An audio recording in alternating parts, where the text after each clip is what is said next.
کو عزت بخشی ہے، مارکیٹ و جرات اس کے صدقے سے آپ کی عزتوں میں اضافہ فرمائے۔ پاکستان نعت کونسل انٹرنیشنل میں اس کے لیے دعا گو ہوں کہ انہوں نے صحیح معنوں میں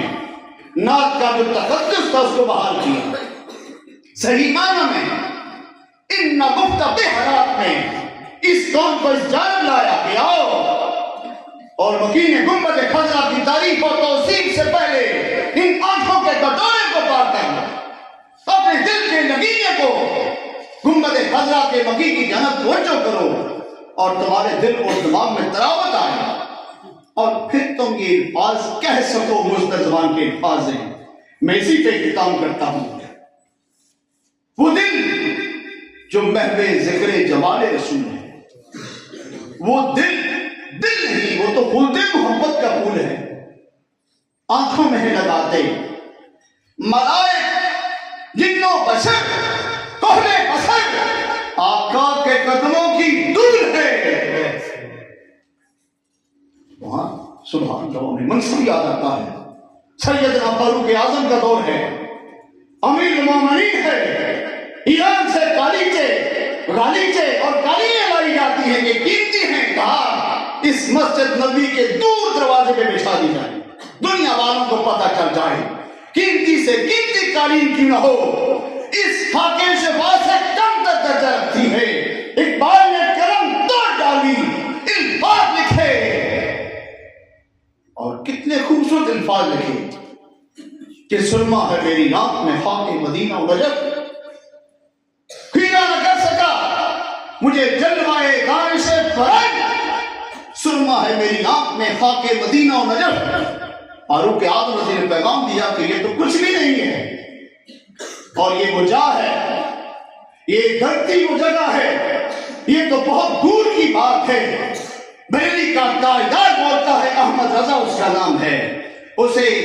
مدینہ المنورہ کے رستے کا ایک کانٹا چبھتا ہے، رستے کا رخ کیا مدینہ کی طرف، ایک کانٹا چبھتا ہے، اس کانٹے کو پیر سے نکالتا ہے اور پیر سے نکال کر اپنی زبان پہ رکھتا ہے اور زبان پہ رکھ کر یہ کہتے ہیں کہ ایک بار سارا نے سن میرے محبوب نبی کے رستے کے کانٹے پر یوں میرے رستے پہ نہ میرے دل میں ہے رستہ تیرا۔ واہ واہ واہ، اس کانٹے کو اٹھایا اور نکل گئے، کہا اس کے لیے تو میں نے اپنا دل رکھا ہوا ہے۔ وہ ہستی، وہ مرتبہ، وہ مقام کہاں سے ملا؟ ادب رسول سے ملا۔ وہ ادب رسول ہے جس کا پیغام ہمارے اسلام نے بھی دیا، اور آج یہ پہلا اس کے اوپر پاکستان نعت کونسل انٹرنیشنل دے رہی ہے۔ اللہ تعالیٰ ان کی اس عزم کو سلامت رکھے اور اللہ تعالیٰ ان کو جزائے خیر عطا فرمائے۔ میں کچھ زیادہ الفاظ بول گیا، آپ کو زیادہ وقت دے دیا، لیکن بڑے محبت سے میرے جذبات اس قدر انگڑائی لیتے ہیں کہ میں نہیں رہ پاتا، وہ الفاظ میرے قابو میں نہیں ہیں، وہ خود بہت اٹکیلیاں لیتے ہوئے میرے دل و دماغ پہ رقص کرتے ہیں۔ اور آخر کار اقبال کا جو جواب شکوہ ہے، اس کا ماحصل کلام ہے، اس کا نچوڑ ہے، اقبال نے ساری شاعری کو ایک طرف رکھ دیا،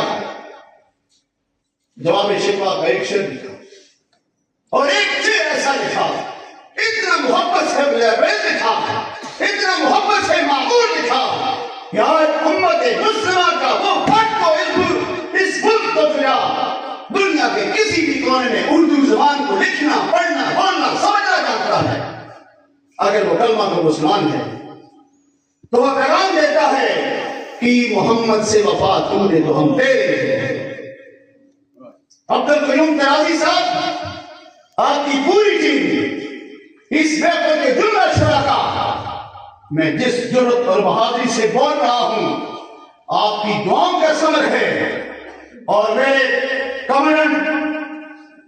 برگیڈیئر آصف خان صاحب ان کی سرپرستی کا صلہ ہے کہ میں آج بابانگ دہر یہ کہتا ہوں کہ دوستو،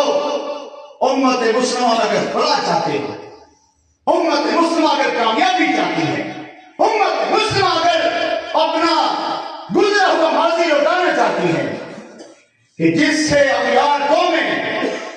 اس کی جانب تو کجا دیکھ نہیں سکتی تھی اس کی آواز سن کر صلاح الدین ایوبی کی تلوار کی چھنکار سن کر ڈرتی تھی، محمود غزنوی کے نام سے ڈرتی تھی، خالد بن ولید کی آواز سے ڈرتی تھی، وہ مرد کرند حیدر کرار کی آواز سے ڈرتی تھی۔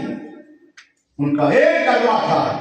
ان کا ایک ترانہ تھا، ان کا ایک پیغام تھا، ان کا ایک اصول تھا، ان کا ایک ماٹو تھا، ان کی ایک آواز تھی کہ محمد سے وفا تو نے تو ہم تیرے ہیں۔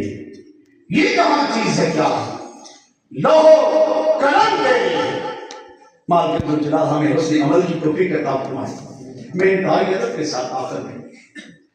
انتہائی احترام کے ساتھ اتنی خوبصورت شخصیت، اتنے اخلاق کے مالک،